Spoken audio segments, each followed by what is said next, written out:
안녕하세요. 오늘 미국 증시는 8월에 마지막 거래일이었고, 그리고 애플하고 테슬라가 이제 주식 분할이 된 다음에 첫 거래일이었어요. 자, 보통 이제 8월은 대부분 이제 휴가를 떠나는 이제 가는 그 시기이기 때문에 그 약세장이 펼쳐지는 경우가 대부분이거든요. 그런데 올해 8월장은 1984년 이후로 가장 강한 장이었다. 그게 지금 뉴스를 만들고 있어요. 그래서 84년도에 이 반 헬렌이라는 락 그룹이 있습니다. 얘네들이 내놓은 오리지널 라인업으로 내놓은 마지막 앨범이 나왔던 해예요. 그래서 좀 나이가 있으신 분들은 저같이 이제 50 전후로 나이대가 있으신 분들은 이 앨범을 아실 거예요. 여기서 뭐 점프, 뭐 파나마 이런 명곡이 나왔고, 저 개인적으로는 여기 핫 포 티처 요게 전혀 기타 치는 걸 좋아하는데 기타리스트 입장에서는 요 핫 포 티처가 꽤 조금 재밌는 곡이었어요. 자, 애플하고 이제 테슬라를 보면은 다 성공적으로 상승을 이렇게 했어요. 근데 보통은 주식 분할이 되면은 처음엔 좀 약세를 보인다는 게 일반적인 그냥 이론이에요. 근데 둘 다 굉장히 좋은 모습으로 끝났습니다. 근데 이제 이걸 보면은 실은 뭐 새로운 게 하나도 없거든요. 그냥 그 주식 가격이 떨어지고 근데 주식수가 늘어난 거 외에는 아무것도 바뀐 게 좀 없는데 요거 주식 분할을 하게 된 그 이유를 뭐 테슬라든 애플이든 그런 얘기를 했어요. 리테일 인베스터들이 조금 더 덜 부담을 갖고 매수를 할 수 있도록 주식 분할을 한다 이런 얘기를 했습니다. 주식 분할에 대한 이유에 대해서.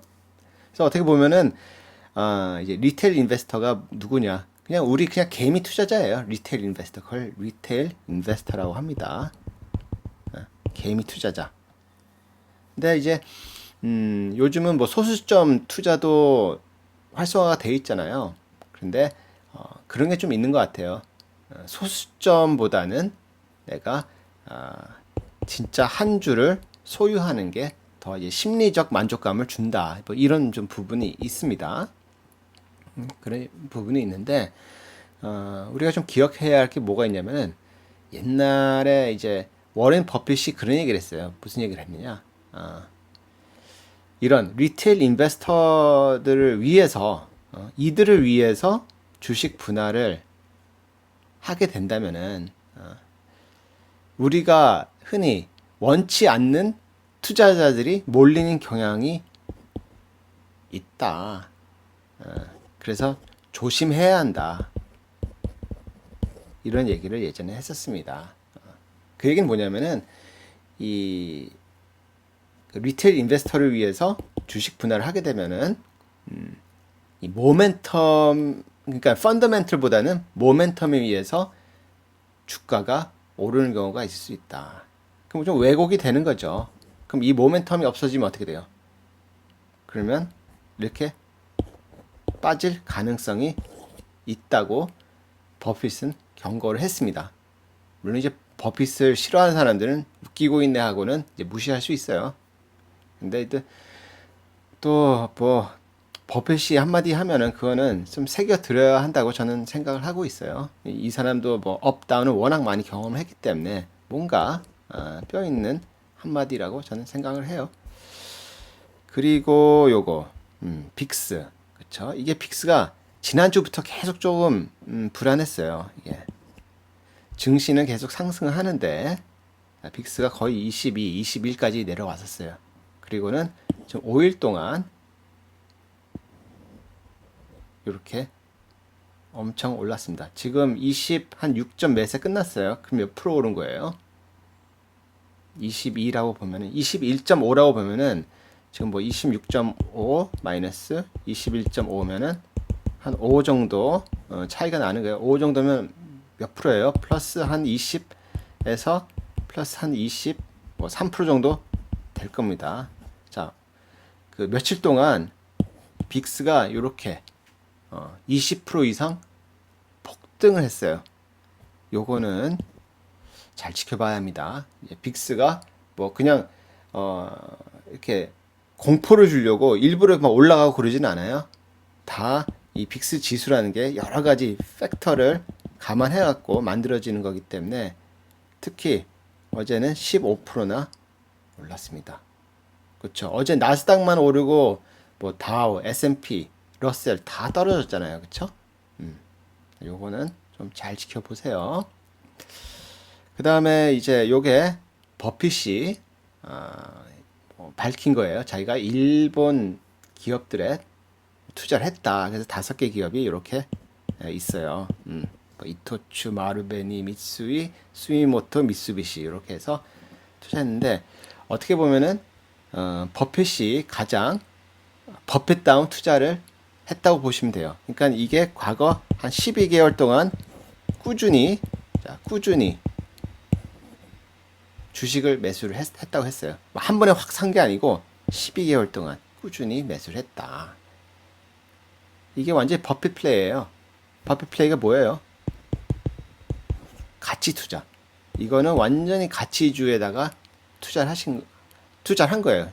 근데 왜 지금 와서 투자를 했을까? 그런 걸 좀 생각해 봐야 돼요. 왜 이 시점에 12개월 동안 투자를 했을까? 모르겠어요. 업사이드가 있다고 생각하나 봐요. 일본 증시에 대해서 또는 일본 경제에 대해서. 그래서 요거는 좀 새롭다. 그리고 무슨 얘기를 했냐면은 그러니까 9.99%까지 늘릴 수도 있다. 필요하다면 그 얘기를 했어요. 지금은 한 5% 정도씩 지분을 투자를 했는데 10% 언더까지 9.99%까지 늘릴 수 있다 이런 얘기를 했어요. 그래서 어제 이 종목들이 일본 장에서 이렇게 많이 올랐습니다. 그래서 일본 티커들 보면 보통 숫자 점 T가 붙어요. 토쿄라고 해갖고 이렇게 좀 보시면 될 것 같고요. 그 일본 증시의 특징을 제가 또 다시 한번 말씀드리자면 제가 예전에 한번 얘기한 적 있어요. 일본 증시는 진짜 해외 주식이 경험이 많지 않고서는 절대 하지 마세요. 왜냐면은 일본 증시는 이 변동성이 엄청나게 다이내믹합니다. 그래서 이 일본 증시 투자하는 사람들이 많지 않아요. 대부분 이제 파생 쪽으로 많이 해외 이제 선물 이런 거 할 때 일본 지수 갖고 많이 접근하는 경우는 많습니다. 왜냐하면 이렇게 다이내믹하게 움직이기 때문에 하루에 이렇게 막 다이내믹하게 움직여요. 일본 증시. 그래서 굉장히 위험합니다. 그거 아셔야 돼요. 높아심에 말씀드립니다. 이게 뭐 버핏이 샀다가 야 우리도 이거 사자 이게 아니고 일본 증시, 일본 주식 투자하실 때는 정말 조심해야 돼요. 진짜 돈 다 날린다는 생각으로 접근해야 합니다. 그래서 이 다이내믹 하기 때문에 해외 선물 하시는 분들한테는 하나의 또 기회가 되겠죠. 그래서 이 선물, 해외 선물, 일본 지수 투자를 많이들 합니다. 다이내믹 하기 때문에. 왜냐면 해외 선물은 진짜 하이 리스크 하이 리턴이거든요. 치고 빠지고. 그 다음에 요걸 얘기해야죠. 어제 진짜 요 줌 실적 발표를 했거든요. 장마감 후에. 완전히 서프라이즈예요. 서프라이즈급. 정말 저도 이걸 보고 완전 놀랐어요. 야 하고 완 대박이네 이런 생각이 딱 들었습니다. 아니나 다를까 이렇게 장마감 후에 거의 14.5% 올랐어요. 제 생각에 내일 오픈하면 줌은 진짜 폭등할 것 같아요. 지금 325 잘하면 이거 400불도 터치할 수 있다고 저는 생각이 들어요. 왜냐면은 실적도 굉장히 서프라이즈급으로 나왔는데 완전 대박 실적이에요. 근데 여기에 또 가이던스도 엄청나게 높게 제시를 했어요. Q3 가이던스. 요즘 코비드 때문에 가이던스 잘 안 주잖아요. 근데 가이던스를 내놓으면서도 굉장히 좋은 가이던스를 내놨습니다. 그래서 굉장히 큰 호재로 작용을 할 거예요, 그는. 자, 그리고 이제 어제 항공주들이 많이 하락을 했거든요. 그게 유나이티드에서 무슨 얘기를 했냐면은 자기네들은 이제 수수료 이런 거를 면제를 하겠다. 연말까지 12월 30일까지 각종 수수료를 면제하겠다. 어떤 수수료? 뭐 no change 수수료. 그러니까 티켓을 딱 발권했는데 이거를 내가 다른 날로 바꿔야겠다 또는 뭘 해야겠다 했을 때 보통 수수료가 붙거든요. 수수료 없다. 그 다음에 뭐 no standby 이거에는 수수료도 없다. 그리고 이런 체인지에 대해서 12월 30일까지 unlimited 그러니까 무한으로 바꿀 수 있다는 거예요. 티켓을 발권하고도 계속 바꿀 수 있다는 거예요. 이 fee가 굉장히 높거든요. 들여다보시면은. 그런데 이거를 한다는 거는 실은 이런 이 수수료가 이 항공사 마진에 굉장히 큰 이바지를 하거든요. 기여를 하는데 이것마저 없앤다는 얘기는 고객, 승객들이 자기네들 원하는 만큼 안 들어온다는 거예요. 여기 비행기 타러. 뭐 TSA 뭐 숫자가 조금 뭐 개선된다고 얘기를 하는데 그 개선되는 게 별거 없어요. 그러니까 1년 전 대비해서 지금 거의 마이너스 70% 수준이에요. 탑승률이. 그래서 어제 항공주들이 이런 것 때문에 많이 하락을 했습니다. 그리고 이제 다시 요 일본 증시에 대해서 다시 뭐 노파심에 계속 얘기를 하지만 여기는 진짜